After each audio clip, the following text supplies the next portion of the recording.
everyone, today I'm going to be talking to you about a book that I recently read called Shark Lady. So this is a biographical book by Jess Keating with illustrations by Marta Alvarez Miguens. I really enjoyed this book. It has great illustrations, a lot of blue colors, and it deals with the ocean. And the ocean is my favorite thing to talk about. So talking about this week's genres, biographies, they often are nonfiction because they deal with the real lives of people. And the life that we're talking about today is the life of Eugenie Clark. She was a shark scientist. She discovered a lot having to do with sharks and more about their nature and how they're not so ferocious as one might believe. So evaluating this book on its literary merit, it obviously is a picture book, but it's a great book for kids, I would say. I love it for its main character, Eugenie Clark, and her strength. That is one of the biggest things that I noticed throughout the book, was how she was able to overcome adversity. This book took place in the 1950s, 1960s kind of time period where she was oppressed as a woman.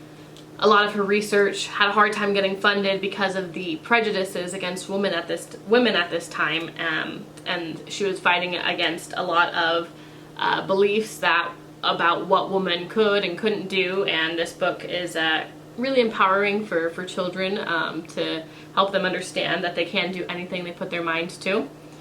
So I learned a lot from this book about sharks, particularly. Sharks are not the ferocious creatures that a lot of people would believe they are. And Eugenie Clark was the one to kind of help dispel that myth and understand more about them. She led a lot of research trips about them and followed them and discovered a lot of things that I didn't know. For example, sharks have mermaid pouches where they hold their young. I didn't know that. That's what they're called. And there's just a lot of other interesting facts about them here. So this book is pretty accurate to the history of the time period. There's a timeline in the back that chronicles her life from the beginning, from when she first started getting interested into sharks, from when she went to college and started learning more about them, to some of her adventures, I should say, going and learning about the sharks. Besides the timeline at the end, the story didn't include too many dates, but the ones that I noticed were pretty historically accurate. From what I could tell, the author did a pretty good job of separating fact and fiction. There's a lot of fact here about Eugenie's life, but I also think they did a good job of summarizing her life in a way that was fictionalized.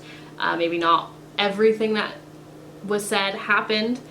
For example, they talked about how Eugenie, when she was young, would daydream about going underwater and being with fish. There's kind of a picture of her finding that out and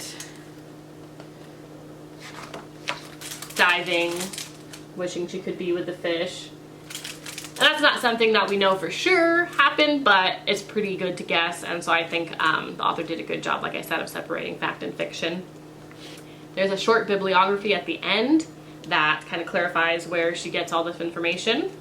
There's also beautiful illustrations here that show Eugenie's life. I've kind of already showed you a few of them, but let me show you some more of some of the sharks. See, there's a big underwater sharks, and then there's some more right here. There aren't necessarily pictures from that time period, but I do think that the illustrator did a good job of showing what it was like and Eugenie's experiences with the sharks. I also think this book can appeal to kids of any age. I know if I had been a kid at this time period, I would have been obsessed with it because I had to do with the ocean, because I'm a mermaid lover, as my shirt says.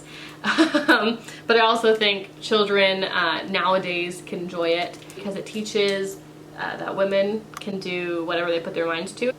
But not only women, but oppressed people of any kind, or anyone who really puts their mind to it, can accomplish the things that they want to. And that's what Eugenie Clark taught, and that's what I learned from this book.